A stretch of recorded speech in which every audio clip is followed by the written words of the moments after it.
Every seaside resort, as they say, worth their salt, has their pier. And this is Eastbourne Pier, right in the centre of the promenade, midway east and west.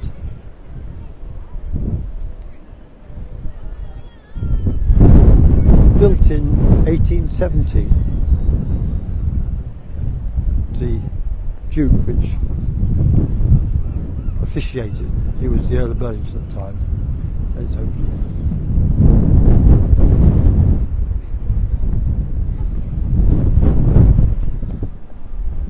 It gives beautiful views along the seafront. In one of those houses, Darwin composed part of his Origin of Species. And I'm told the Queen's Hotel stands out a little bit further from the others because the east end of the town is the artisan area and the west end was the area for the rich. So to hide the artisan area from the rich area, the Queen's Hotel was built slightly out. So my brother tells me. This area had a beautiful pavilion on it. Used to come here dancing. It's called the Blue Room. The place of the 1960s. 3 years ago, in 2014, it caught fire and burned down.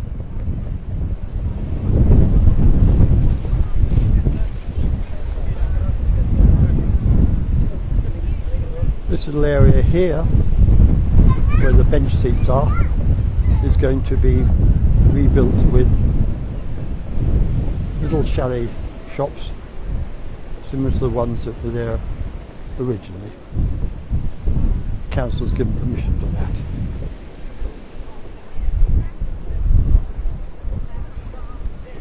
Before the fire, Eastbourne Pier was considered the finest in Europe, and you can see something of its beauty still.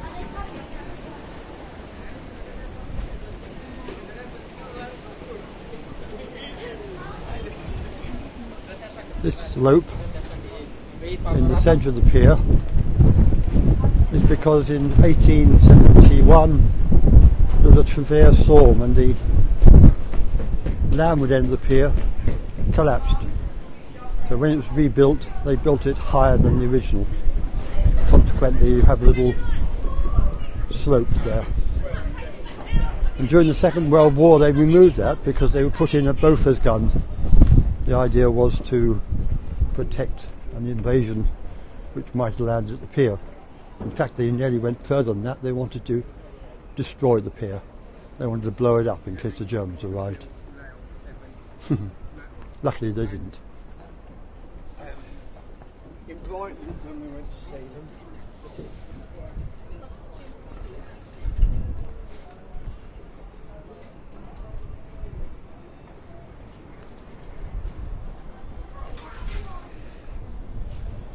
there is a story about how the men who manned the Bofors gun saw this Dornier bomber coming along, flying low over the seafront. It was actually taking photographs, and they couldn't shoot it down because the officer was having a drink at one of the nearby pubs, and without his permission they couldn't fire their guns. Later on, this area was designated by Hitler to be a landing ground for his Operation Sea Lion. Luckily it never came to be. The Royal Air Force stopped that. But they were terrible raids on the town, demolishing not only the buildings but the land so that tanks could rumble on their way to London, but luckily it never happened.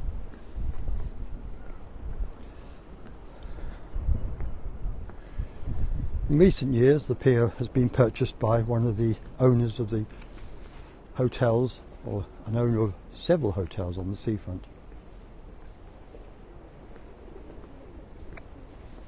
Very little has changed, except maybe the fact that you can no longer fish here. And maybe that's a good thing for the fish. But just below here is the old fishing area. But when this pier was built, it wasn't built simply to promenade along. It was built for the paddle steamers, screw steamers, to come ashore here and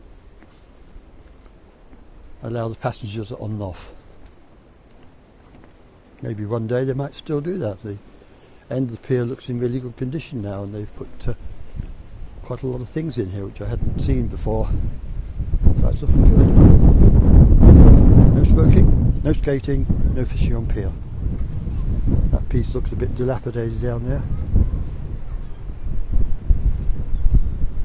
But this part seems to be rebuilt.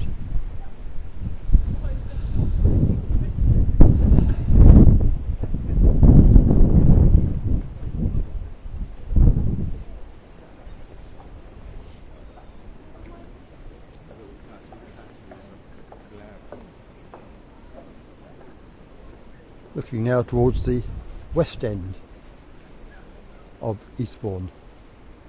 There's elegant hotels and where the rich people used to live. Just there, that white hotel is the Burlington. It was the very first hotel to be built, and it was named after the Earl of Burlington, who later became the Duke of Devonshire.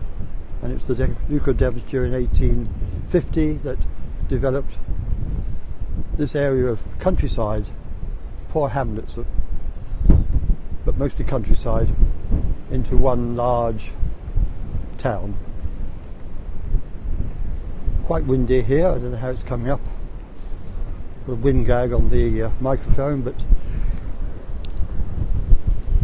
I don't know how well it is, but it is quite windy. It's interesting. That's new. How they painted it maybe is new.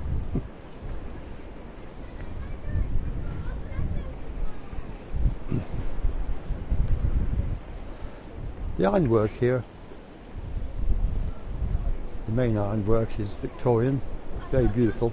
There used to be a birdcage band kept stand here in the early part of the last century, where the entertainers were comedians and musicians and all sorts of things. During the Second World War, all that was shut down.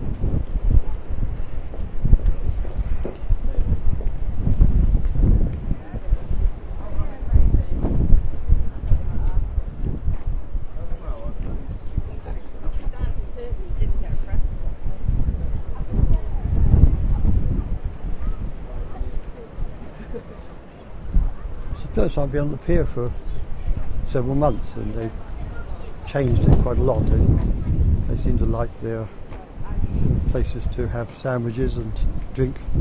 They seem to have repainted the Victorian shelter.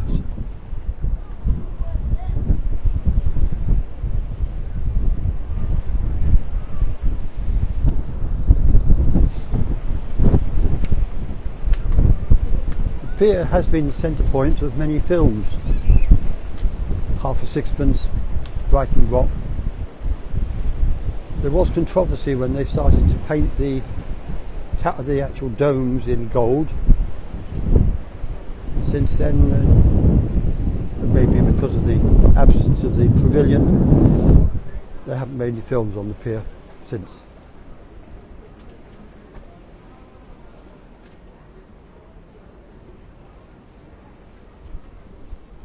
As you can see, it's a very popular place. Lots of people coming here and enjoying themselves. Good place for the salt air.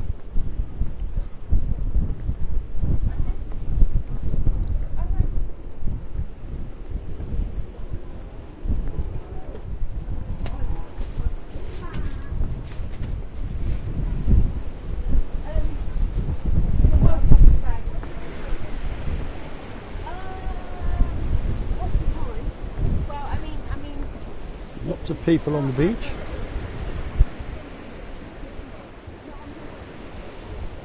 They have Christian services down there. People meet up and do do prayers. I don't know if it's them today. There seems to be a little group of people. And on the Sunday morning, the Salvation Army usually marches to the pier and has a Sunday service.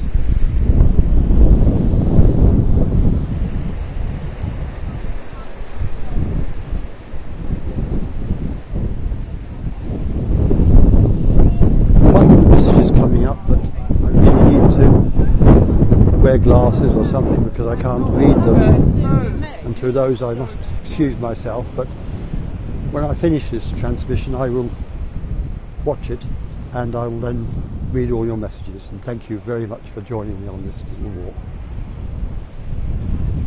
These are like gas lamps. Eastbourne was one of the first towns in England to have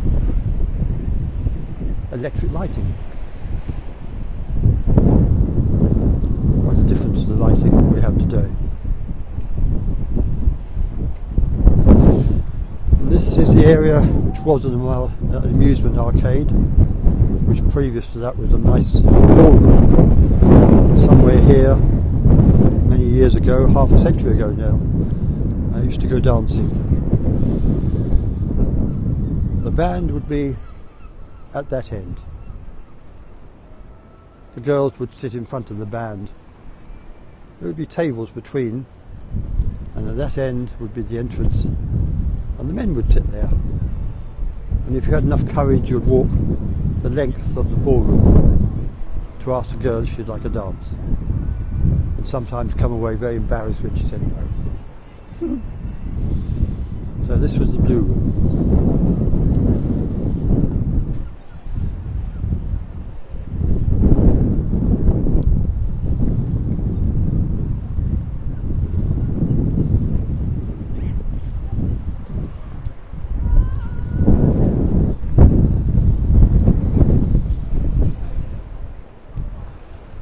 Put a nice green carpet down.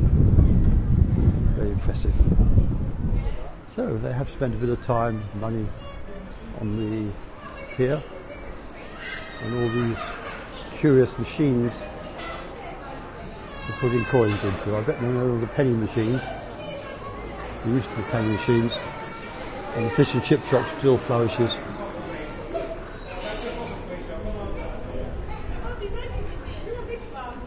And as we look out, we can see the statue to the Royal Sussex Regiment, who lost so many men during the First World War in one single day, one single battle, at the start of the Battle of Somme. And for that reason they put this statue up to remember those who had lost their lives. It is said there was never a house, there was hardly a house in Eastbourne, or hardly a street in Eastbourne, where the curtains weren't drawn in reverence to someone who'd been killed. Going to the hotel again.